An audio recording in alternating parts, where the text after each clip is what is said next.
Do this now, because whether you're an advocate of expected goals or not, when Arsenal lost to Wolves, Mikel Arteta referenced that Hugo Bueno's goal had a very low XG. Now, according to the account XG Philosophy, David Raya has conceded 7 goals from a chance with an XG of less than 0.05. So we're going to have a look at some of them with our expert, obviously. And I think we just said that the Wolves, but they drew with Wolves, didn't they? They just conceded those 2 late goals. Let's take a look at them, starting with the Wolves goal. So was Raya at fault in any of this? I mean, not every goalkeeper is going to be perfect in everything. You know, he'll watch that, and I mean, because of how the ball went, maybe you say he's a step too far out. I mean, but Raya does not have an issue with shots from distance. I'm just going to put this out there right now. There might be some other goalkeepers that are better than him at shots at distance, but he is not bad at shots from distance. But he's also exceptional at cross-claiming, exceptional at 1v1s, exceptional with his feet, exceptional in sweeping up. So he's one of the Premier League's best goalkeepers. What makes you say he's not bad from distance then, first and foremost? Well, because he saves more than he concedes from distance. I mean, he has very good reactions. I mean, he's not the tallest goalkeeper, so there are going to be some times where his height will be a hindrance. But he, for a shorter goalkeeper, is really good on crosses, really good commanding his area, and he is exceptionally gifted on 1v1s, reaction saves, and sweeping up. Yes. You know, so if someone wants to try to pick on this a little bit, I think they're being incredibly unfair to one of the Premier League's very, very best goalkeepers. Okay. You know, that you're screened a little bit. The player, it goes down. I don't mind the deep position for a goalkeeper. It forces you to really use your legs. You don't get lazy in your technique of a goalkeeper. Mm-hmm. I think it's a really good finish. He will lose sight of the ball just for a split second as well as it goes around. I would give a lot more credit to the striker than sit here and try to criticize the goalkeeper on that. If this is one of those situations, if you had a 6'7" goalkeeper, if Edwin van der Sar was there, maybe he saves it because he was so big, you know. So, but then Van der Sar might not save one that was going to go through his legs on a breakaway that he would save, you know. So would you have saved that goal? On that one, maybe. My arms were extraordinarily long. I mean, it depends if you get helps. a good jump. But you know, and he has the ability to make that save on a different day as well. I mean, he's almost there. He is, and he's a really good setting. He doesn't move too early. Yeah. You know, it's just, you know, at times in the Premier League, you also have to say to strikers, "Well done." And, you know, you do get put in positions as a goalkeeper where the striker, you know, scores a good goal on you. Yeah, it was a good goal. What about Dominic Szoboszlai's goal? Was that a pretty hard one? Would anyone have done any better with that one? It is. Would I? Well, yeah. Did you just say could I? Anyone. I'm 54. No.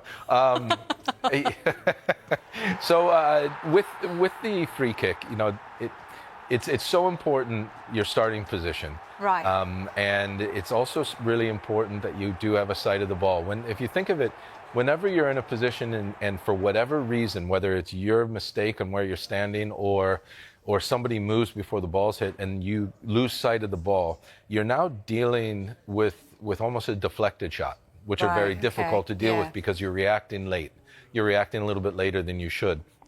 The pace is what beat him on that. So if he was unsighted, even for a split second, and he's not the tallest goalkeeper, then that's why he would have been late. But again, you've got to give credit to the strike. I mean, it was a super strike. So these aren't shots that are like going to his hands and through his hands, through his legs, and things of that nature. They're very good opportunities. What I like best in goalkeepers is consistency.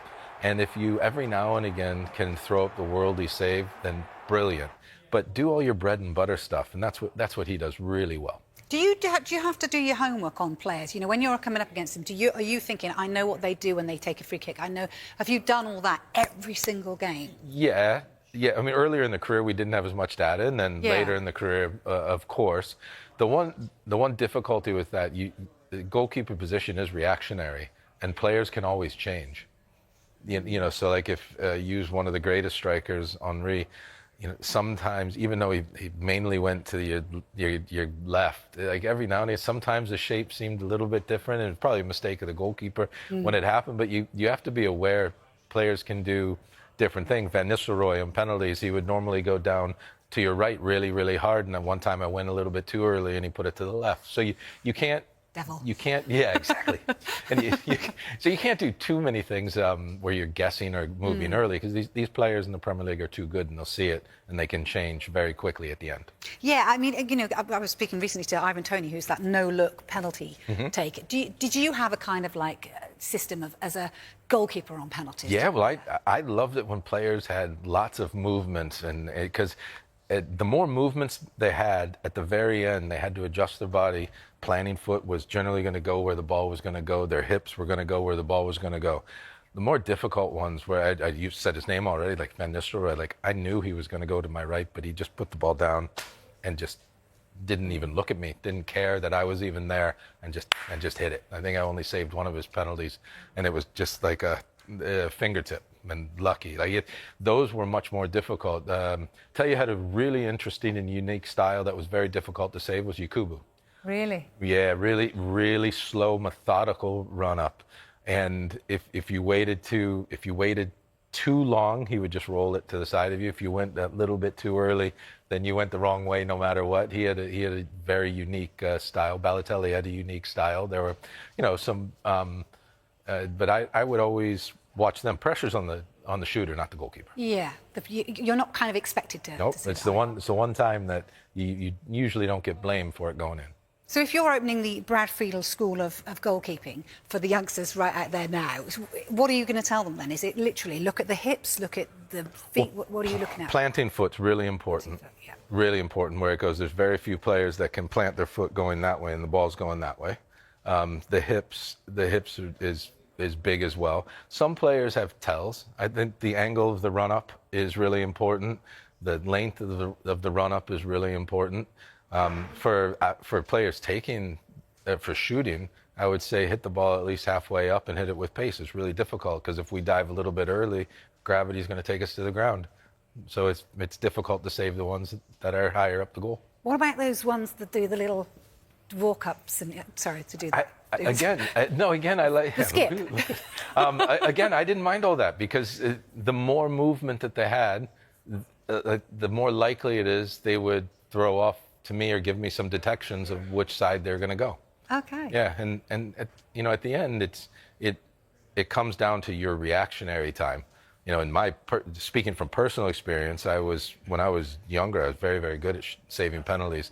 The older that I got, it kind of lessened and lessened and lessened because we just become slower, unfortunately. Speak for yourself. I was speaking more for me. Look, you're going to tell us your current top 3 Premier League keepers, so don't reveal them yet. But does this man here make it into your top 3? Yes. 100%. Yeah, because he was at Blackburn as well. Oh, just read him that. Yeah. No. I think he's he doesn't have the normal like size and the shape of a goalkeeper. I think he's really effective, and I think he also. I love his mentality because he was signed at Arsenal when Ramsdale was there, and he had to go in and be the number one. There were a lot of Arsenal supporters. There were a lot of pundits that thought Ramsdale should be the number one, thought that Ramsdale should be in with England, and he showed that he has a lot up here as well to be able to go in there and claim the number one shirt, and he claimed it early, and he's never looked back from it. And that's not an easy feat because Ramsdale's an excellent goalkeeper in himself. Do you know, I've almost forgotten all that. That's a really good reminder that he did go through all that, didn't he? One more question, sorry, and I know we are going to go to the break very shortly.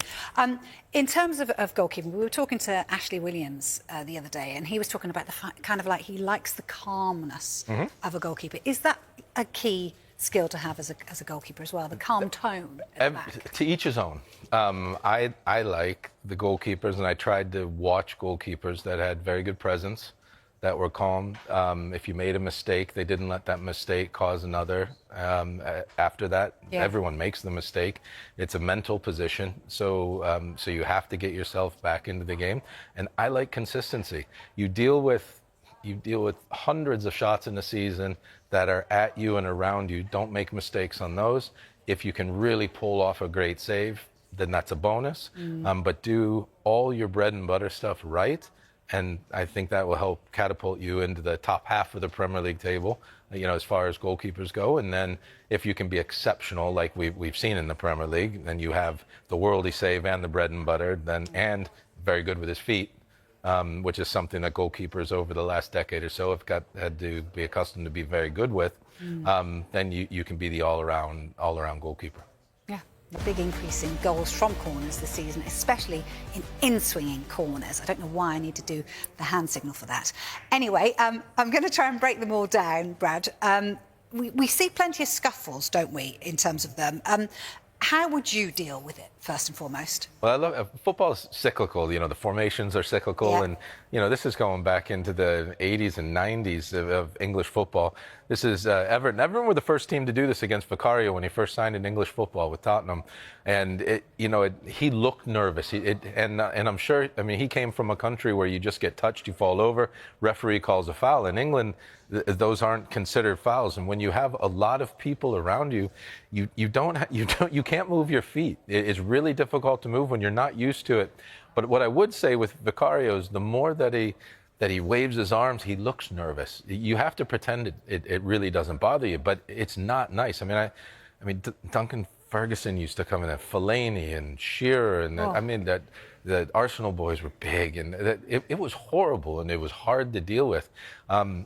You try to get your defenders to move people out, but as we'll see on some other clips, when 8 people are standing in front of you, there's nowhere really to move. You have to keep your arms above. You can't keep your arms low, because when you go to raise your arms, you get hooked. I remember playing against Mark Hughes. He used to come and try to hook your arm as a goalkeeper, and back then there wasn't VAR, and if the linesman didn't see it or the ref didn't see it, then they would get away with it.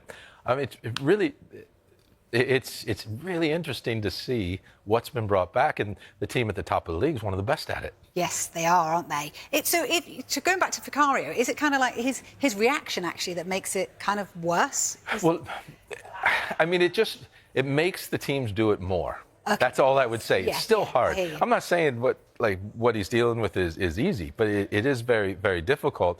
But the more that it happened, and I think this was the first time that he had seen it, it's just going to bring another body, and what the other teams will then scout this, and they'll do it.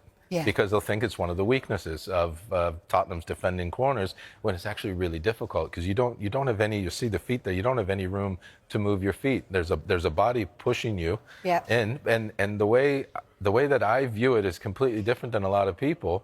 I think the attackers are entitled to go for the ball. I think they're entitled to go for the space, and it's just one of those things that's hard to deal with for a goalkeeper. Kind of who gets there first. From a goalkeeper's perspective, then, is an in-swinger or out-swinger harder? Is there no? I mean, I found the in-swinger easier to deal with because the ball's coming into you. The out-swingers basically takes you out of it. I think with all the players that are coming in the box, the goalkeepers are looking at the bodies, and they're not really following the flight of the ball. You'll see the feet are moving before the ball is hit even. And when the feet are moving before the ball is hit, then you have to adjust yourself, and it's different. I think there's some technical issues on that particular cross. But when an in-swinging ball comes into you, it's obviously going to be between 1 yard and 3 yards. And the swinging ball, if it starts 3 yards, it's going to end 6, 7, 8. It's really difficult to go out and try to claim or punch an outswinging corner. So then you're just relying on your defenders to be able to clear it. Why are Arsenal so good at it, do you think? Okay, so defending set pieces, it's for me, it's irrelevant whether it's man-to-man or a zone. It's all a mentality. So Arsenal have signed players that have a mentality to head the ball. Right. That's number one. Okay. So now they've taken that and they've added it to one of their attacking repertoires. I think they've scored 15 goals now. And when you can be in games and you're not performing at your best in these tight contests, and you can get goals off set pieces, and they've just taken that mental ability to want to go and head the ball, and then they've created a lot of situations in the box, and a lot of plays, a lot of work on the training ground to make it difficult for the oppositions. But I still maintain that they have more players that want to go and win and head the ball than the other players that they're playing against. I played with some really talented teams over the years, football-wise, and we couldn't defend a set piece. I played with one Aston Villa team, and I can't remember which one it was, but I think we only conceded 1 or 2 in the season off set pieces, but that was because we had Martin Larsson 6'6", John Carew 6'6", Emil Heskey 6'3", and it could have even been the season after with Richard Dunn, who was really good in the air, and James Collins, who was incredible in the air. We were big and strong and powerful, right. and we just did zone. We never worked on it once. And really? No, because they're working on this every week. We didn't on the defensive side. Right, I'm saying if you have the mentality to head the ball away, yes, that doesn't matter. Now, what they have, and that's what I was saying, they have players that want to go and head the ball, and now they're working on plays, and that's what's making it so difficult for teams to defend against it. The punching, does that work? Can we see Donnarumma? I mean, not punching players, I mean, punching the ball. No. I mean, it used to be where you could punch players, and now you can't do that anymore. Yeah, if you can, if you see here, there's no player in front, they put a player behind, and that gave him a little bit more work to be able to go and navigate. But I don't know if you remember a game, I think it was Fulham. It was that crazy game with all the goals, and every ball that came in the box, Fulham was right on top of him, and he's really tall. I think 6'7", 6'8", somewhere in there, and he had a really difficult day that time. He couldn't even get a punch on the balls, and if you can get a goalkeeper to come out and get that, and if there is a little bit of room, it takes a ton of pressure off. But even you see there, look at all the legs around. There's nowhere to take a step to jump off. Yeah. You have to just kind of shuffle yourself and then jump off of 2 feet. And it's really difficult to get a proper punch on it or a proper catch. We've seen different approaches to combat. Manchester United, they do the man marking, don't they, in the area? And Chelsea leave 3 players at the top of the pitch. Which would you prefer out of these two systems? Irrelevant. Oh, okay. Irrelevant. Okay. Defending a set piece is all about the mentality of being able to head the ball and want to head the ball, have a goalkeeper that can punch if it's near him. That's what defending is. The defending, I understand what Chelsea was doing when they put 3 up front, because they were probably thinking that Arsenal's better than them in the air. They have a better mentality in the air, so we're going to try to take players out of the box. But look, I mean, Lammens, he can't move there. No. It's so difficult. So what you need there, you need players that want and are willing to head the ball. Man-to-man zone, it really makes no difference. If you're zonal marking and you have players in spots, you still need them to want to head the ball. I always used to put at that Villa team John Carew at the 6, and he was enormous. The amount of times that he just cleared the ball because he was so big. We had some Tottenham teams where we found it difficult. We're a lot of footballers. We found it difficult to defend some set pieces. At Blackburn, we didn't really have too many problems because we always had big giants that had a mentality to head the ball. So I've been a coach as well, and what I found is it's about players that want to go and defend the situation, man-to-man or zone. It's who's going to be better in the air and willing to do the stuff in games that people don't really like to do, want to do. You don't get plaudits for doing it. You don't get your name in the paper. You don't get new contracts for doing it. That's what set pieces are about. So it's kind of like the bravery, really, in some respects. It is, and obviously the delivery. Certain players can deliver a very good ball, and Arsenal has that. Arsenal has the resources to purchase players that can deliver a great free kick, and that helps as well when you're attacking. It makes it obviously more difficult to defend. Can you recall like the best player that would sort of go up for everything that you think, do you know what, he just was our... I'm going to tell you, the hardest team to play against was set pieces. I think I played professionally 23 years, was Stoke.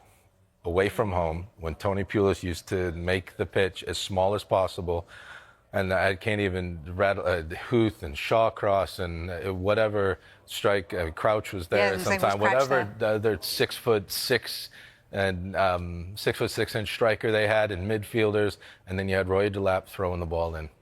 It was the most difficult thing. And I mean, you could take Windy night in Britannia. You could take Barcelona there, Real Madrid. Every single club in the entire planet would have struggled with that. Really? Oh, good memories. Okay.